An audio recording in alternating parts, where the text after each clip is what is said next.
late today because we were working on kickoff coverage. So if anybody has a question about why we're late, that's why.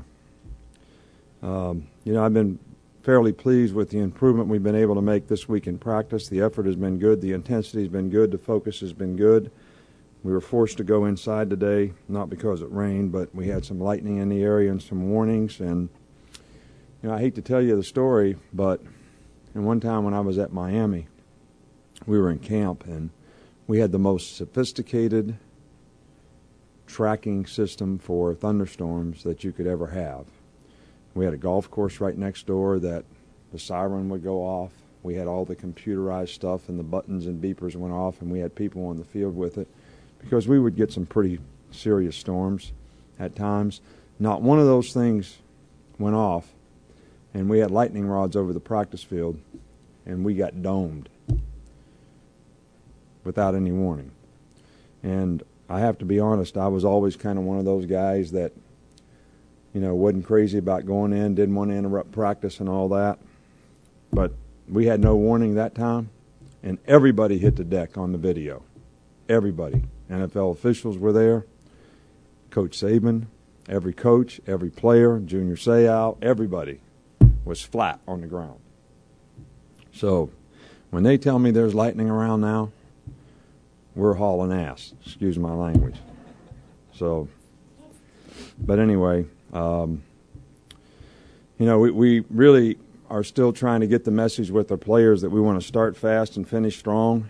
Nothing happens by accident. And I think that the habits that they create starts with practice, how they start in practice, how they finish. All those things are important. Putting a team together is just like parts of a puzzle. Every piece goes together, but there's certain things that those individual pieces of our puzzle, of our team, have to have, and what we're looking for. We certainly want guys that have pride in their performance, guys that aspire to be the best that they can be. Kind of like Tiger Woods says, guys that never think they arrive. They go out every day, they work hard, they try to get better. They have the responsibility to do their job on a consistent basis. They can go perform. They understand. They learn. They have pride in their performance so that they do it all the time. And they have a sense of urgency and a mental intensity that allows them to do that. And those kind of guys play their best all the time. And they start fast and they finish strong. And we certainly got to get more guys on our team to do that. And hopefully we'll continue to help the leadership of the team try to get more and more guys to do that. And I haven't been displeased with where we are, but last year we had trouble finishing at times. This year we seem like we have trouble starting. So if we could just get it all together, I guess would be pretty good. But from an injury standpoint, Julio and Roy both dressed out today. They really didn't do a lot except rehab, run around a little bit. Kenny Bell did the same thing. And again, if those guys can't practice tomorrow, then they probably won't be able to play in the game. I'm not saying we have a hard, fast rule that if a guy doesn't practice on Thursday, he doesn't play in a game. But it's a pretty good rule of thumb if a guy's been out and he can't get back by Thursday's practice, that he's probably not going to be ready to play in a game. And even if he is physically ready to play in a game because he hasn't practiced all week, he's probably not really prepared to play in the game like he needs to be. And if guys could do that, we probably wouldn't have to have practice. Questions? Yeah. Yes, ma'am.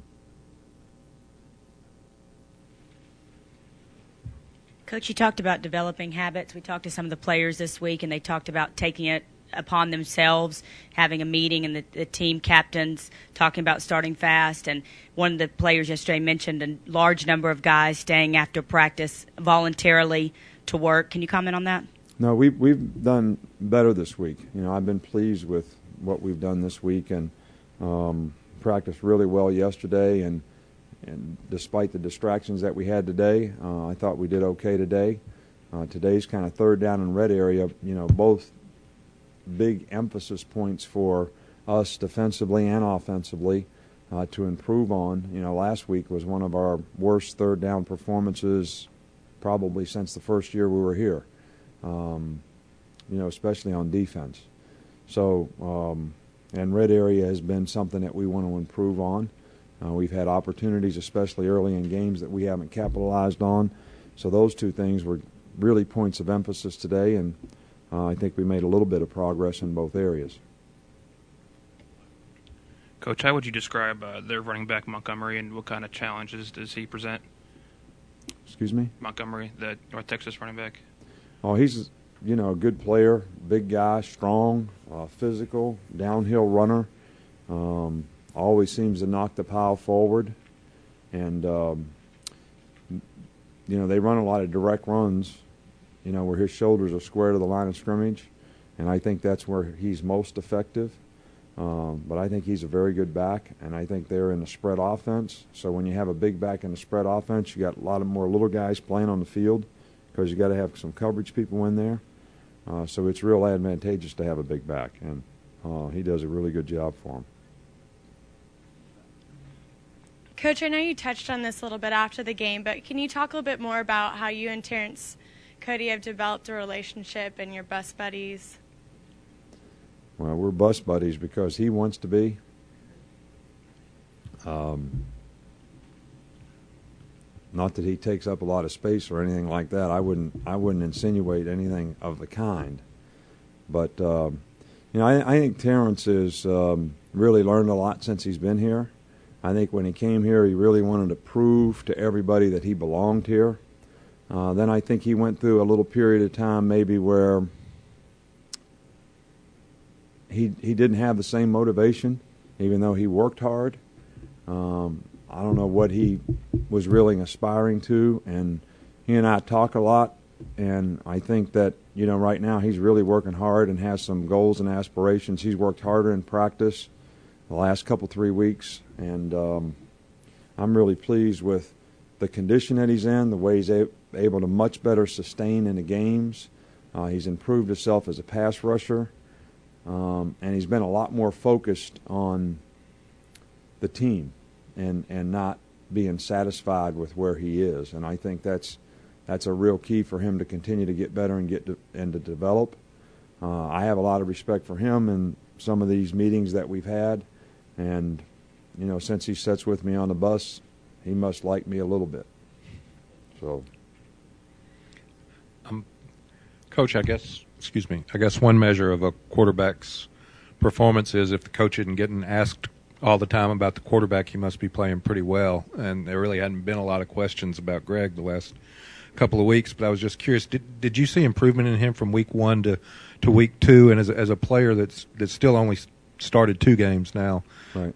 What does he have left to sort of develop and do as a quarterback? Well, I think that Greg improved dramatically in the first game, during the first game, as the game went on, as he sort of got his sea legs under him, so to speak. And then I think he continued where he left off in game 2. I think that his continued playing with a sense of urgency, that he gets rid of the ball on time.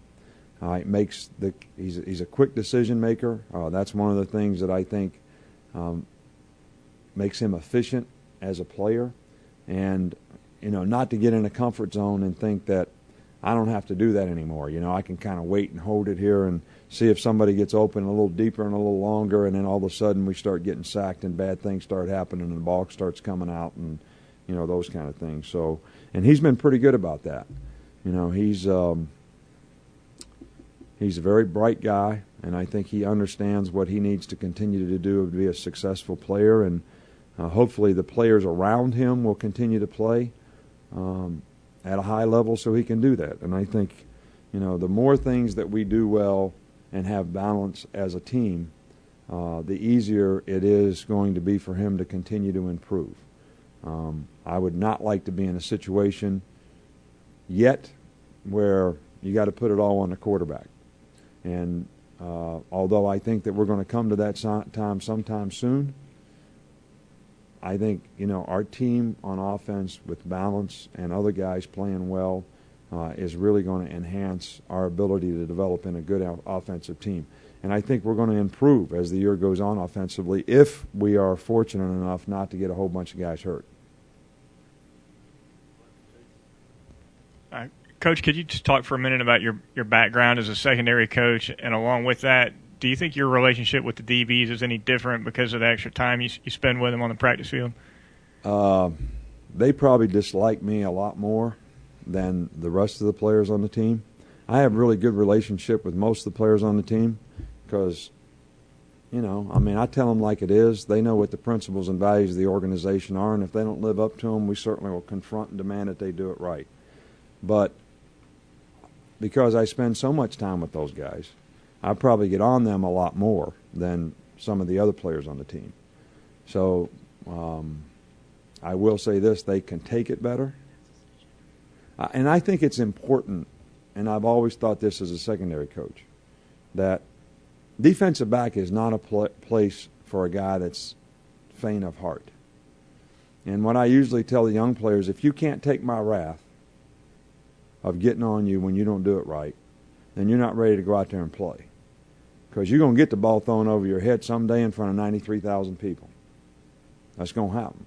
It happens to everyone that ever plays back there. And if you can't take that and go play the next play, you ought to certainly be able to take whatever I'm giving you. So when it doesn't bother you anymore, I'll probably quit doing it. Now, I know that's probably hillbilly psychology 1 from West Virginia, but it's just the way I believe it to be.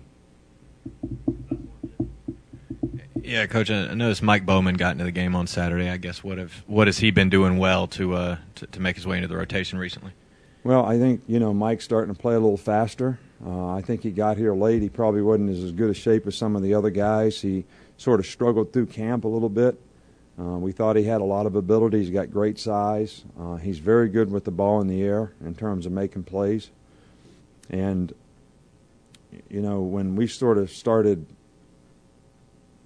scout team for the first time about Wednesday or Thursday the week before the Virginia Tech game, he went down on the scout team and just tore it up.